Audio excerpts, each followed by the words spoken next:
My desire to serve the community actually was a transformation.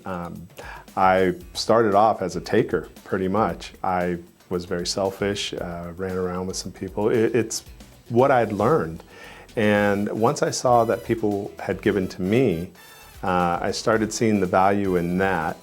And then it just started snowballing and just felt really good within myself, seeing some of the transformation and changes to where actually giving has become a form of getting for me. Youth Thrive has been a great boon for me to be able to develop, to have the infrastructure that Sunny Hills has been able to offer in the sense of reaching kids at who they are personally. When I looked at designing Youth Thrive as a curriculum or as a program, there were three components I really wanted to address, and that was home life, education, even if it's not formal education, and a connection to community. We do adhere to outcomes, increased GPA, decreased disciplinary referrals, a decrease in unexcused absences, the 40 developmental assets, and whatnot. And those are all very important. But I think for sustainable growth for the youth, it's about the relationship. Bob realized that by addressing youth at an earlier age, he was able to get to them quicker, to make them understand that accountability and responsibility is a huge part of who they are. He also is able to connect with the parents and the family and help them understand on how to raise their children in a better way. And he doesn't do that by saying you're not a good parent. He does that by saying here's the tools you can use.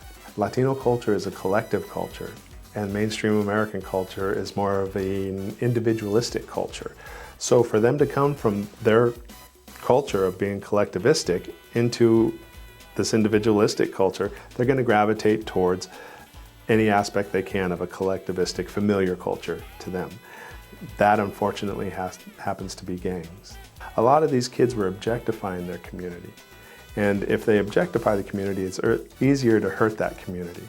Whereas if they have a sense of belonging to the community, it's a little tougher. These kids are our next generation, and a lot of them are being brought up under circumstances where they're not getting the support at home that are helping them to make the right choices. Some of them are headed in the wrong direction. Some of them have already ended up making some of those bad choices and facing the consequences. You sit in the room with them and they're good kids, and you hope that with some guidance and some support that they can get on a track to go out and be productive for their own sake, and frankly be productive members of our community. So when I think about empowerment of the youth that I work with, I feel I just become very passionate.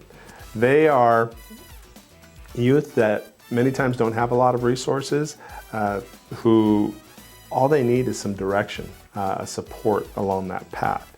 And I think that when we talk about going into the community and volunteering or going on a trip or education, it fills me with joy, the fact that they're ready to take that on.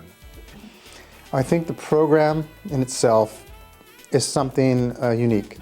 It's unique because it takes the kids out of their environment, puts them into another environment, and shows them how to deal with that. That's real world stuff. That's stuff that really matters and it's impactful.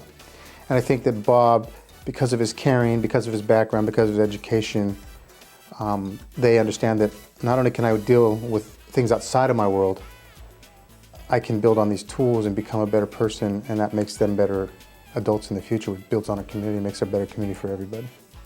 I want the Latino community to feel empowered and ready to go out and speak for what they need, and also show that the caring that they have for the community as a whole, not just Latinos.